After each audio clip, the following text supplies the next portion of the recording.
E aí galera, começando esse vídeo hoje para falar sobre o assunto do momento, né? Falar sobre política. Há 4 anos eu gravei um mesmo vídeo, na época parabenizando o Bolsonaro e ainda falando assim: se ele fizer uma coisa errada, gente, a gente vai brigar, a gente vai protestar, a gente vai reclamar, porque na época eu tinha feito bastante vídeo para o Bolsonaro e tal. Então muita gente falou assim: agora ganhou, vamos ver o que ele vai fazer. Eu falei assim: não, se ele fizer coisa errada a gente vai derrubar ele também. Vamos derrubar uma Dilma? Vamos derrubar ele também. Aí beleza.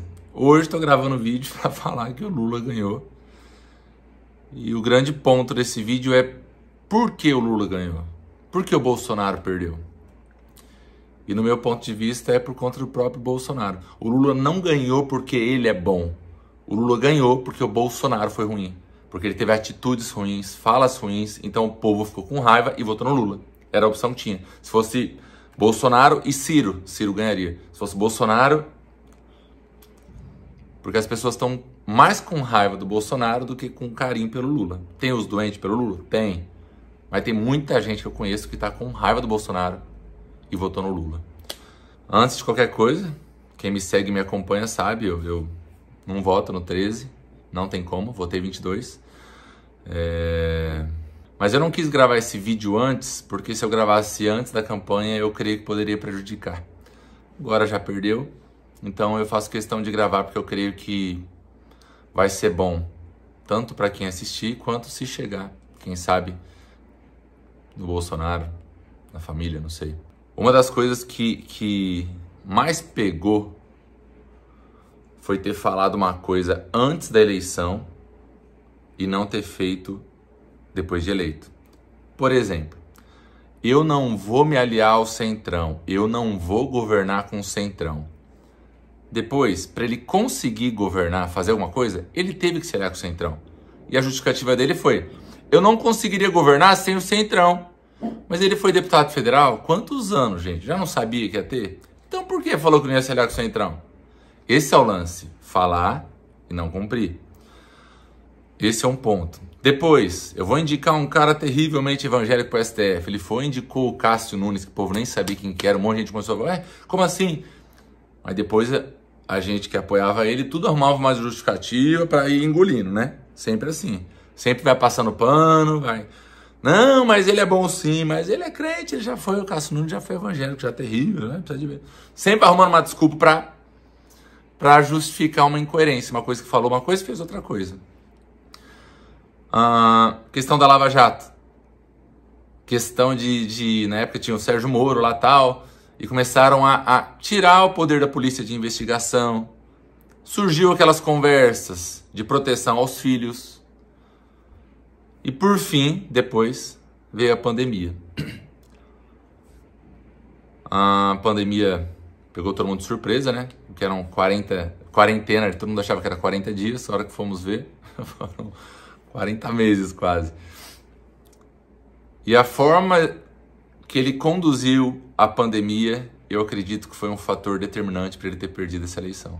2020, primeiro ano da pandemia, pelo menos na nossa realidade, a gente não via pessoas infectadas, a gente não conhecia ninguém que tinha morrido. E a gente tinha um presidente que a gente votou falando: gente, isso daí não é, Covid não vai matar ninguém, Covid é uma gripe. Enquanto outros países fazendo lockdown e a gente falando: que lockdown? Tem que deixar o povo livre. Tá. E a gente comprou a ideia. Final de 2020, as coisas começaram a ser flexibilizadas de novo. Começo de 2021, aí o bicho pegou.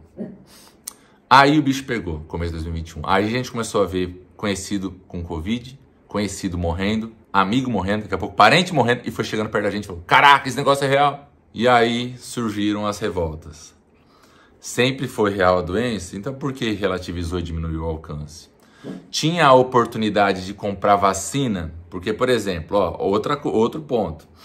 No segundo semestre de 2020, a Pfizer liberou para fazer o pedido e comprar vacina. 100 milhões de doses da Pfizer. Não sei se vocês vão lembrar. Por que o Bolsonaro não quis fazer? Porque o contrato da Pfizer falava que a Pfizer não se responsabilizava pelos efeitos colaterais. Então o Bolsonaro falou: que absurdo! Você faz o medicamento e não responsabiliza? Então eu não vou comprar. Ok. não comprou as 100 milhões de doses da Pfizer, que chegaria, se eu não me engano, final de dezembro, dezembro ou janeiro, uma coisa assim. 100 milhões de doses.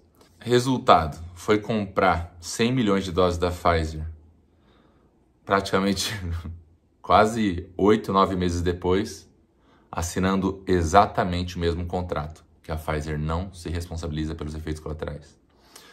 Outro ponto. Antes da minha mãe ser infectada, eu já comecei a ficar um pouco injuriado pela forma que ele se referia ao Dória. Sempre zoei o Dória e tal, mas ele ia fazer as lives. Dória, essa vacina sua aí eu não vou comprar não, viu? Vai vender pra China, eu não vou comprar essa vacina não. Tá. Eu postei esse vídeo, inclusive, no meu Instagram, antes da minha mãe ser internada. Resultado, começo de 2021, que vacina que o governo pegou? Pegaram todas as vacinas do estado de São Paulo, do Dória, do Butantan, do Coronavac. Não tô falando se a vacina é boa ou é ruim. Mas o Dória, na época, começou a fazer vacina e o Bolsonaro acabou com ele. Eu não vou comprar essas vacinas. Quando eu postei esse vídeo, gente, eu me revoltava de ver os comentários dos próprios bolsonaristas. Não, o Bolsonaro não quis dizer isso. Ele quis dizer que se não tiver aprovação da Anvisa, ele não compraria. Não, gente, ele não falou nada de Anvisa. Para de tentar arrumar desculpa. Isso é uma coisa que faz o povo mudar o lado. Sabe, essa passada de pano. Porque quando a gente começa a arrumar justificativa para tudo... Então, por exemplo, morreu não sei quantas pessoas. Eu não sou coveiro, pô. Eu não sou coveiro. Pô, baita insensibilidade. Você acabou de enterrar um parente, você ouve aquilo. Como é que é para você ouvir isso, gente? Pensa, coloca no lugar. Ah, mas ele não é coveiro mesmo. Gente, mas é sabedoria no falar, é sensibilidade, é tato. Vamos supor que é o Lula. O Lula tem uma lábia, gente, que se ele sentar, ele muda teu voto. Ele ganha você. Você vai falar, mano, eu pode cuidar da minha casa, da minha família. O Lula tem uma lábia. Morreram tantas pessoas, Lula. E aí? O que o Lula faria, gente? Ele falaria o seguinte: que pena, cada brasileiro que morre, eu morro junto. Sabe aquele negócio de... Talvez nem é verdade, mas fala. Porque o grande lance é isso. Não é ser bonzinho, ser humano. É parecer também. Não é só ser honesto. É parecer ser honesto. Então, compra de imóveis, não sei o quê, com partes em dinheiro vivo, em espécie. Ainda que seja... Parece que não é o valor total, que era em dinheiro vivo. Eles explicaram que era uma parte menor. Mas parece desonesto. Parece. 51 imóveis, é verdade isso? Essa história é verdade? Se é um governo transparente, honesto, tudo às claras, por que fazer sigilo de 100 anos para algumas informações, inclusive para vacina? Não é transparente? Deixa o povo ver. É o lance de parecer. Sabe quando você esconde muito, parece que tem culpa no cartório? É o parecer, gente. Eu conheço muita gente que votou no Lula por causa dessas coisas. Eu não consigo votar no Lula. Então tinha as duas opções. Tive que votar no Bolsonaro de novo. Mas agora analisando, por que perdeu? Por causa dessas coisas, gente. Outra coisa, vamos lá. Nem vou entrar em tratamento precoce, mas vamos falar de vacina. Donald Trump foi um dos primeiros nos Estados Unidos a tomar vacina. O Bolsonaro, gente, é muito fã do Trump. Muito. O Trump tomou. Por que o Bolsonaro não tomou? Aí tem gente que falou assim, não, mas o Trump não tomou. Ele fingiu que tomou. Não tinha nada na vacina. Mas mostrou que tomou. Mas pareceu que tomou. Se eu sou seguidor, faz de conta. Vamos mudar aqui, ó. Dezembro de 2020. Chega a Pfizer aqui, o Bolsonaro vai lá e fala, eu vou ser o primeiro. Pode botar no meu braço aí. Ainda que seja água, ainda que ele tivesse fingido, mas mostrou. Agora, o mundo todo tomando vacina. O Trump tomando vacina. Presidente da França, do Reino Unido, da Alemanha. E o nosso presidente, eu não vou tomar essa vacina não vou virar jacaré. Percebe? Então, essa diferença de votos tão pequena. Vamos supor que dos 700 mil brasileiros que morreram por Covid. Se cada um que morreu, a família, 3 pessoas mudaram de voto. Já são 2 milhões e 100 mil votos que foi pro outro lado. 3 pessoas, eu tô falando. Mas tem família que mudou voto de 10, 20, 30 pessoas. Então, algumas coisas não fecham a conta. Não fecham a conta. E eu acredito que por isso perdeu a eleição. Nós somos a favor da família. Família. Pô, tem gente que apoiou o Bolsonaro que é a favor da família, que tem 3, 4 esposas, tem amante, tem filho. A favor da família? Na eleição, então, né? Porque na vida não é. E aí? A gente é contra o aborto porque a gente é pró-vida. E na época da pandemia, esqueceu das vidas? É um conjunto de coisas, tem que andar junto, gente. Então eu não quis fazer esse vídeo antes, porque se eu fizesse, com certeza ia ser ruim. mas eu não consigo guardar isso. O comportamento da igreja e dos bolsonaristas radicais contribuíram para a derrota do Bolsonaro e a vitória do Lula. E isso, mais uma vez, falando das pessoas que eu conheço, convivo e que votaram no Lula. É muito ruim para a pessoa ir na igreja e falar: se você vota no Lula, você não é crente, você não vai tomar ceia, você tem uma coisa errada com o seu cristianismo. Tá? O cara ouve aquilo e não vai falar assim: nossa, é verdade, eu vou votar no Bolsonaro. Não, cara, ele pega raiva. Ele fala: então tá, vou votar no Lula mesmo, babaca. Vamos ver então. Vamos ver, só Deus pode falar se eu sou crente ou não sou. O lance de ver coisa errada e não apontar o erro também faz a pessoa mudar de volta, dá revolta. Gente, ele acabou de fazer uma cagada. Sempre arruma um jeito de dar uma desculpa. E eu não vou apontar erros do Lula porque eu tô cagando pro Lula. Eu não voto nele, não gosto dele. Por mim, ele sai amanhã de novo. Mas eu sou desse outro lado. Só que tem muita incoerência para ser apontada e corrigida. Então agora é hora de ser humilde e reconhecer. Vamos juntar os cacos, vamos avaliar? Onde erramos? O que a gente cagou aqui? Vamos arrumar para a próxima? Para mim, essas coisas contam. Ter erro e passar pano. Num dia, incita o povo na manifestação a peitar o STF, a não sei o quê. No dia seguinte, faz uma carta pedindo desculpa, perdão. Então essa impulsividade não é legal. O que a gente fala conta. E isso é uma coisa que a gente não pode perder de vista. É tudo uma coisa só. Na Bíblia, quando a gente vê um profeta indo em direção a um político, ao rei, nunca era para bajular. Nunca era para puxar saco. Era sempre para apontar pecado. Você fez isso, você adulterou, você está roubando o povo, você está judiando, você está sendo desumano. Sempre. A fim de que haja mudança, transformação. E se o rei não obedecia ao direcionamento, Deus dava o castigo. Hoje, os líderes religiosos, a igreja brasileira, não faz isso. Faz o quê? Puxa saco. Não importa o que faça ou fale, a gente arruma justificativa. Gente, é ou não é? Fala a verdade. É ou não é? Isso como que a pessoa vai mudar? Vou dar um exemplo? Vamos lá. Bolsonaro fala muito palavrão. Manda repórter tomar naquele lugar, fala não sei o que é FDP, é vagabunda, é tal coisa. Absurdo, né?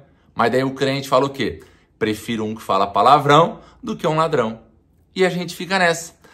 O Bolsonaro vê essas coisas, eles gostam do meu jeitão. Eles gostam que eu falo mesmo, então vão continuar falando. A igreja era pra falar: ei, maneiro tom. Não fala palavrão. Para com esses negócios. Palavrão não dá pra tolerar. Fala que é crente, tá com a boca suja. Não é cristão, tá com a boca suja. Então não é família. Tem criança te assistindo, vai falar palavrão? Não é família? Se tivesse um comportamento desse tipo, haveria uma mudança. De tanto que, nessa reta final da campanha, quando viu que ia perder, começou a mudar. Fez até vídeo pedindo perdão. Mas agora, não dá pra gente julgar o perdão se é verdadeiro ou não é. Às vezes ele se arrependeu mesmo e tá falando. Não dá pra julgar e não vem ao caso. Pediu perdão, amém, te perdoa e boa. A questão é, agora, na eleição, por que não partiu antes? Então, a igreja saiu de sua função, saiu do seu papel de apontar para poder corrigir. E em vez disso, bando de baba-ovo, que a gente se tornou. Infelizmente é verdade. E com isso a gente impossibilita a pessoa de mudar, de melhorar. Então, eu não sou coveiro. Pô, não fala essas coisas, não fala, vamos melhorar essas coisas. Não, mas ele não é coveiro, a gente arruma desculpa. E tem gente que fica com ódio, fala: não vou votar nesse cara. Por conta da gente, por causa dessa postura. Porque eles veem que a gente tá cego. É tudo a gente defende, é uma defesa cega. Isso gera revolta. Do outro lado não gera revolta? O pessoal que defende tudo, Lula? Então, daqui desse lado também. Mas preferiram um ladrão. Cara, eu também acho um absurdo. Mas para eles essas coisas, essas desumanidades, essas palavras, esse tipo de comportamento, essa insensibilidade pesou mais. Agora, quanto ao Lula, ele todo o processo ser cancelado porque não era para ser julgado lá. Pô, deixou transitar todos esses anos para depois falar que não era lá. E agora já prescreveu, o cara tá solto e ganhou. E aí? E esse STF aí? E o Alexandre de Moraes aí? Então, na boa, cara, pro Brasil voltar a ser equilibrado, o Senado já tinha que meter um impeachment no Alexandre de Moraes. De boa, pra ser justo. Por quê? Com isso, o STF vai falar: eita, agora o bagulho vai ficar louco. Já teve impeachment? Nunca teve impeachment de ministro do STF. Tira o primeiro? Vamos ser cautelosos, senão a gente pode todo mundo aqui rodar, hein? Imagina. Porque o cara ser solto, mano, tanta de prova, tantos bilhões desviados, de tanto que, se eu não me engano, 6 bilhões foram repatriados, devolveram, pagos de volta, devolvidos. Não teve corrupção? E ele ganhou, cara. E agora a gente? Toda autoridade é instituída por Deus? Então ele também é. Se o outro era, ele também é. Ou nenhum deles é? Era só naquela época da Bíblia. E aí? A decisão é nossa, gente. Agora o PT ganhou, vão proibir de ir no culto, vão proibir de ler a Bíblia, vão... Mano, quanto terrorismo eleitoral. E se proibir, você vai parar de ir à igreja? Você vai parar de pregar? Você que é cristão de verdade, vai continuar. Ah, vai preso? Vamos.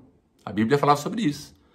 As pessoas seriam perseguidas por amor a Cristo, por viver de forma diferente. E não por defender político. Tem gente falando assim, estou sendo perseguido por ser cristão. Não, está sendo perseguido por estar defendendo político. Por estar sendo cego. Não sei como vai ser, não sei como vão ser os ministérios. Estou até imaginando o povo, tudo que foi preso lá assumindo os ministérios. Uma pena. Mas que Deus guarde o Brasil. Podia acontecer alguma coisa, sei lá, o Lula ser preso de novo. Descobrir uma coisa dele, ele sair e o Alckmin assumisse. Podia ser uma boa também. Mas de verdade, que Deus guarde o nosso Brasil. E pro Lula falar um negócio também, Lula. Você tá tendo uma terceira chance, cara. Que você tenha zelo pelo teu povo. Que você tenha zelo pelo pobre. Que você tenha zelo pelo trabalhador. E principalmente pelo nordestino. Porque o PT ficou no governo 13 anos e não mudou a realidade do nordestino. E eles votaram em você de novo. Então, de verdade, mano, seja homem e cumpra tudo que você falou. Que você possa ser honesto e tirar esse povo da miséria, tirar da pobreza. Porque senão, daqui 4 anos chegar e tá a mesma bosta, vai mostrar que de fato você é 171. Então, é isso, gente. Foi um vídeo meio revolto, acho que vocês nunca viram desse jeito. Olha, acabou até a luz aqui do negócio. Mas era um vídeo que eu precisava fazer, gente. Precisava fazer pra botar pra fora. Não concordo com alguns pontos. Beleza, gente, aqui é isso aí. A gente concorda e não concorda. A vida é assim, a gente tem que se respeitar. Ah, mas o povo não morreu por causa do Bolsonaro. Mas podia ter tido uma atitude anterior que mostrasse que a doença era real e não teve. Podia não ter falado aquelas coisas de vacina, sabe? Quem perdeu alguém, você não pode falar se você não perdeu alguém, cara. O cara que perdeu tá assim. É que eu não posso falar de pessoas que eu conheço, mas tem uma pessoa que perdeu a mãe e ela tem ódio do Bolsonaro, cara. E aí, vou fazer o quê? E era a pessoa que em 2018 fez uma campanha pra ele. É direito dela. Então é algo que a gente tem que avaliar. Não é só ser bom, é parecer. Não é só ser honesto, é parecer também. Ser transparente. Porque sempre que tenta esconder alguma coisa, parece que tem coisa errada. E se parece que tem coisa errada, não é mais diferente. É igual a todos. Que Deus abençoe o Brasil, que Deus abençoe vocês. Vamos ver o que vai vir por aí. Deus está no controle de todas as coisas. Ele é o Senhor das nossas vidas. Ele governa a nossa vida e guia nossos passos. E a Bíblia dizia que as coisas iam ficar feias. Então, se vai piorar, se o Lula for fazer o negócio ficar louco, glória a Deus que é um sinal que Jesus está voltando. E a gente espera ansiosamente a sua volta para um lugar onde não vai ter esse tipo de problema, não vai ter doença, não vai ter dor, não vai ter choro, não vai ter política. Vai ser muito bom no céu. Eu quero estar lá e eu espero que você esteja também. Você bolsonarista, você lulista, você que não votou em ninguém, você que odeia todo mundo. Que você possa ter um encontro com Jesus e possa esperar essa volta dele. É isso, gente. Deus abençoe. Beijão.